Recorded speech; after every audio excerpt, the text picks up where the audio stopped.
రాష్ట్ర అవతరణ దినోత్సవం సందర్భంగా కామారెడ్డి పట్టణంలోని మాజీ ఎమ్మెల్యే ప్రభుత్వ విప్ గంప గోవర్ధన్ నివాసం వద్ద జాతీయ పతాకాన్ని బీఆర్ఎస్ పార్టీ జెండాను గంప గోవర్ధన్ ఎగురవేశారు. అనంతరం జాతీయ గీతాన్ని ఆలపించారు. తెలంగాణ రాష్ట్రాన్ని దేశంలో మొదటి స్థానంలో నిలిపిన నాయకుడు కేసీఆర్ అని మాజీ ఎమ్మెల్యే గంప గోవర్ధన్ అన్నారు. ఈ కార్యక్రమంలో పట్టణ నియోజకవర్గం బీఆర్ఎస్ పార్టీ నాయకులు, కార్యకర్తలు పాల్గొన్నారు.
సందర్భంగా కామారెడ్డి నియోజకవర్గ ప్రజలందరికీ అవతరణ దినోత్సవ శుభాకాంక్షలు తెలియజేస్తా ఉన్నాను.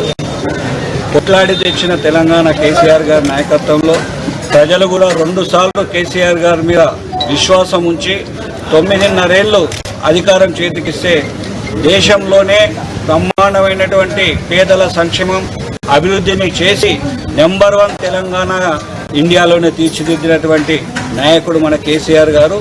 ఇప్పుడున్న ప్రభుత్వాన్ని కూడా వాళ్ళు ఇచ్చినటువంటి హామీలన్నింటినీ నెరవేర్చి గతంలో కేసీఆర్ నాయకత్వంలో ప్రపంచ పటంలో, భారతదేశ పటంలో తెలంగాణను ఏ విధంగా ఉన్నతమైన స్థాయిలో ఉంచిందో వీళ్ళు కూడా అదే రకంగా ముందుకు తీసుకుపోవాలి, ప్రజల బాగోగులు చూడాలని తెలియజేస్తూ మరొకసారి కామారెడ్డి నియోజకవర్గ ప్రజలకు తెలంగాణ ఆవిర్భావ ఉత్సవ శుభాకాంక్షలు తెలియజేస్తాము.